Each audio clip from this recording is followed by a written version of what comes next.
Assalamualaikum warahmatullahi wabarakatuh. Pada hari ini kami berdua iaitu saya Aklimah binti Muhammad Zubaidi dan Hani Syahinda binti Nur Hisham akan menemui ramah seorang pensyarah UIA iaitu Puan Aisyah. Okay, dipersilakan Puan Aisyah untuk memperkenalkan serba sedikit pengenalan mengenai diri beliau. Okay, Assalamualaikum warahmatullahi wabarakatuh dan selamat petang semua. Terima kasih kerana milih saya sebagai orang cakap panel kot panel Okay, so nama saya Nurul Aisyah binti Ramli. Pelajar panggil saya selalu Madam Esah lah. Saya dah bekerja mengajar selama daripada tahun 2012, berapa 10 tahun lebih kurang, dalam bidang statistics dan mathematics. So hari ini terima kasih sekali lagi lah saya nak ucapkan sebab pilih saya menjadi panel. InsyaAllah saya akan cuba membantu apa yang boleh saya bantu. Terima kasih kepada Puan Aisyah. Jadi saya akan memulakan sesi temu ramah mengenai isu penipuan dalam talian. Puan Aisyah, bolehkah Puan menyatakan pendapat Puan mengenai isu penipuan dalam talian? Isu penipuan dalam talian sekarang ni sangat leluasa, betul tak? Sebab kita pun kadang-kadang secara tak langsung benda tu berlaku. Kita pun tak sedar kadang-kadang sebab kadang-kadang dalam game, kadang memang atas dasar hobi. Contohnya macam suka beli-beli emas through Telegram ni, through online Facebook. Benda-benda ni semua adalah salah satu channel bagi penipuan dalam talian. Penipuan dalam talian, nama pun penipuan dalam talian kan. Benda-benda ni sebenarnya dia ada target market dia, target market ataupun target mangsa dia. So pendapat saya tentang penipuan dalam talian ni memang kalau kita dengar pun benda ni memang benda tak elok lah, betul tak kan? So benda ni banyak faktor yang mengundang dia dan kadang-kadang orang yang buat jenayah ni, ini jenayah lah kalau kita katakan penipuan dalam talian ni, sebab walaupun kadang-kadang dia tipu seorang tu dalam RM20, tapi kalau dia dah tipu 10 orang dapat 200. Baik kalau seorang dia tipu 200 kan, 10 orang dah 2,000. Duit mudah pada dia. Duit mudah pada dia. Memang kita dapat tahulah jenayah ni yang melibatkan harta ni atau melibatkan duit ni sebenarnya benda yang boleh mengaburkan mata bukan sahaja orang yang tidak berpendidikan, malah orang yang berpendidikan juga. Okay, so ini satu benda yang kita kena bincangkan lah malam ni kalau boleh dibincangkan lah kan. Okay, so memang itulah pendapat saya tentang penipuan dalam talian ni. Memang benda ni sangat bahaya sekarang sebab kadang-kadang ianya berlaku, kadang-kadang kebanyakan waktunya berlaku memang dalam keadaan kita tidak sedar. Itu dia. Okey, terima kasih kepada Puan Aisyah. Jadi kita telah mengetahui pendapat beliau mengenai isu yang dibincangkan pada malam ini. Seterusnya saya serahkan kepada rakan seperjuangan saya iaitu Syahinda untuk meneruskan sesi temu ramah. Baiklah, terima kasih saudari Aklimah. Soalan yang kedua pula, pada pandangan Puan, apakah langkah-langkah keselamatan yang boleh diambil oleh seseorang individu tersebut bagi mengelakkan diri daripada menjadi mangsa penipuan dalam talian? Okey, baik. Perkara pertama sekali kalau kita nak protect diri kita daripada jenayah yang berlaku, pertama memang kita kena ada ilmu. Ilmu tentang kalau dia buat jenayah dari segi dalam talian, so kita kena tahu apakah channel-channel ataupun saluran-saluran yang sering mereka gunakan untuk tipu kita. Itu tahu yang pertama. Kita kena pertama ada ilmu. Yang kedua mesti ada kesedaran untuk self-restraint. Self-restraint ni kalau kita nak bahasa Melayu menahan diri daripada terjebak dengan benda dengan channel-channel saluran yang diorang sediakan tu. Contoh kalau ikut saya masuk terus pengalaman tak apa boleh Okay, kalau kita ikutkan sekarang ni banyak yang suka tipu dalam game.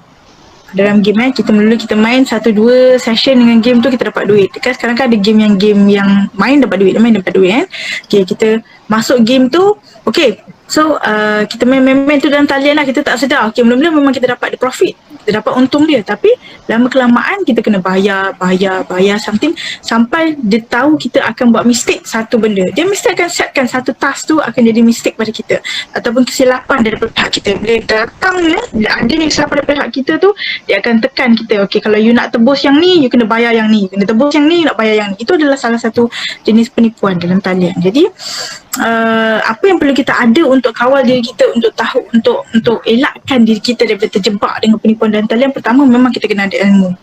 Kena tahu apakah saluran yang sentiasa mereka gunakan untuk tipu daya kita, untuk memperdaya kita. Yang kedua adalah kita kena tahu untuk mengawal diri kita. Sebab kadang-kadang yang dia panggil tu, saluran dia tu adalah saluran kegemaran kita. Macam pelajar suka main game, video game. Macam mak-mak orang macam saya ni suka tengok mas-mas dalam talian. Itu pun ada juga kena scam. Okay.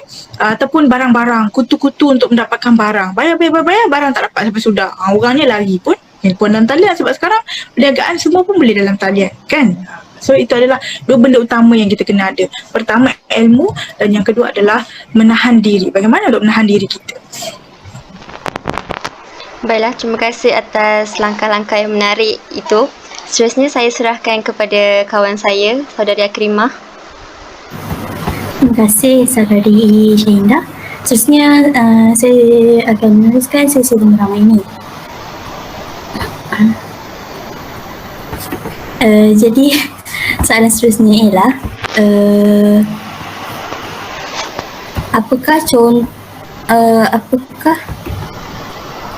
bolehkah Puan nyatakan ataupun cadangan Puan tentang hukuman yang perlu diberikan kepada penjenayah isu penipuan dalam talian ataupun kepada scammer?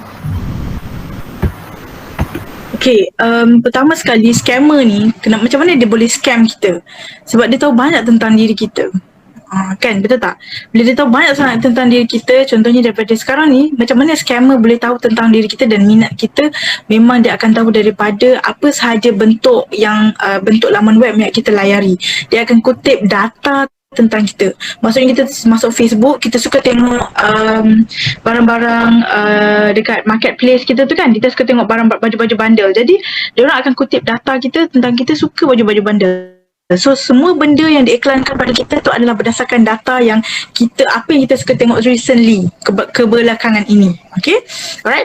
So scammer ni dia tahu, maksudnya macam mana dia boleh tahu macam mana dia boleh dapatkan data yang sebegitu detail ataupun data yang macam mana orang cakap benda tu sebenarnya profil kita personal. Macam mana dia boleh masuk dalam personal profile kita sendiri? Dia tahu apa yang kita minat, tahu apa yang kita suka. Maksudnya dia tu adalah orang yang bijak juga. Kan, bijak juga. So maksudnya mungkin dia adalah orang-orang yang suka hacking sana, hacking sini. Dia suka buka data sana, buka data sini.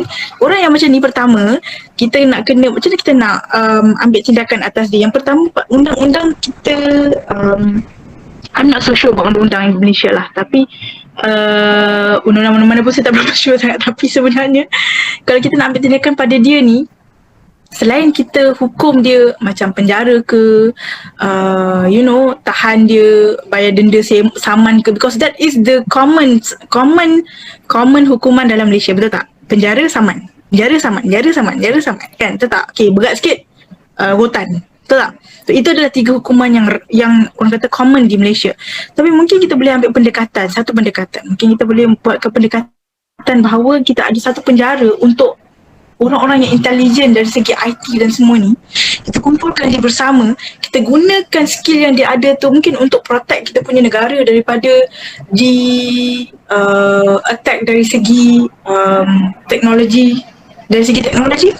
So maksudnya dia pun ada ilmu yang hacking and all.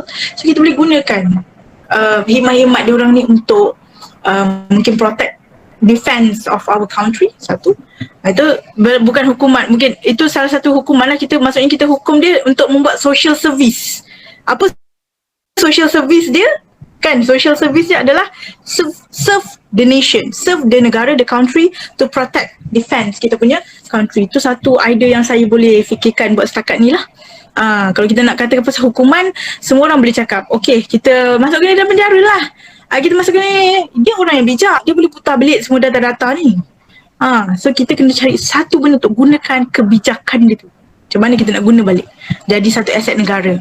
Okay, itu satu cadangan daripada saya lah. Okey, terima kasih kepada Puan Aisyah atas langkah keselamatan yang diberikan.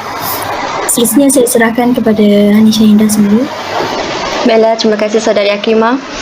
Begitu menarik ya pandangan daripada Puan Aisyah. Baiklah, untuk soalan terakhir, bagi pandangan Puan, apakah contoh-contoh kes penipuan dalam talian yang sering berlaku di Malaysia? Macam contoh kalau kita lihat macam jenis Macau scam, Love scam, apa lagi contoh yang Puan selalu lihat yang berlaku di Malaysia? Kalau kita nak kata pasal scam ni, daripada dulu dah ada scam lama-lama dulu. Cuma dia sekarang ni scam ni dah upgrade sikit sebab dia pakaikan teknologi, betul tak? Kan Macau scam lah, apa scam-scam. Dulu sampai sekarang dia bagilah apa nama, dia rebrand lah apa nama sekalipun, benda tu tetap scam. Contohnya macam scam nak cepat kaya, betul? Scam nak bagi pendidikan kepada mentor-mentor bisnes, itu pun scam juga kadang. Kan? Mentor-mentor bisnes tu apa yang kita perlukan, nak tolong jiwa minta tu semua lagi tak payah sebutlah orang kan, tapi kita itu adalah juga adalah scam-scam yang berlaku. Even dalam bidang pendidikan sendiri pun kita ada scam-scam dalam bidang pendidikan. Ini adalah pencadangan, ini adalah pengalaman daripada saya sendirilah. Bukan saya yang buat lah, saya dengar-dengar lah cerita sebab sebenarnya dia scam universiti tu sendiri, mengatakan bahawa dia tu dah habis belajar walhal dia tak habis belajar lagi, dan dia gunakan duit universiti untuk kepentingan dia sendiri. Maksudnya gunakan duit universiti ataupun duit gaji yang didapatkan tu untuk dia untuk hidup dia, kesenangan hidup dia.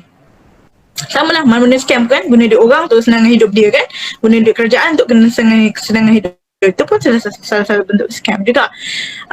Dalam bidang pendidikan, dalam bidang politik lagi lah, belum lambat pula.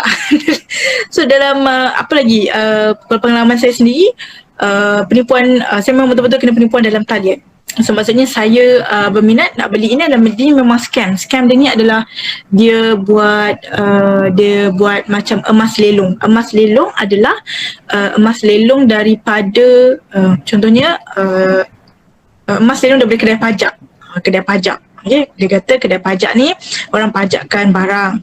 Ada perjanjian pajak kan. Contoh perjanjian pajak 6 bulan, 3 bulan macam tu, orang tu tak datang ambil. Bila orang tu tak datang ambil, tak dapat nak tebus sepenuhnya, maka emas tu akan dijual. Tapi scam ni dia jual dengan harga yang murah. Dia jual dengan harga yang murah. Jadi harga yang murah tu akan menarik perhatian orang yang suka emas ni lah, betul tak? Macam kita kan suka nak cepat kaya kan. Invest banyak ni je boleh dapat harga yang sebenarnya kena spend 1,000, kita hanya bayar separuh. Kan orang sukalah kan, murah tapi dapat barang untung. So itu masalah manusia. Itu yang saya masukkan dengan bagaimana kita nak mengawal diri kita. Apa yang kita perlu kawal dalam diri kita? Tamak tu. Tamak tu kan. Okey.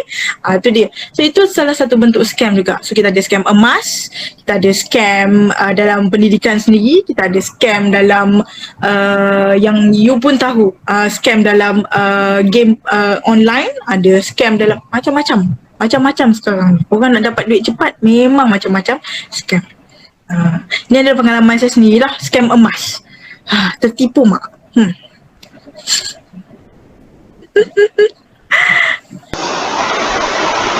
Baiklah, terima kasih atas pandangan dan pengalaman yang menarik daripada Puan Aisyah tersebut.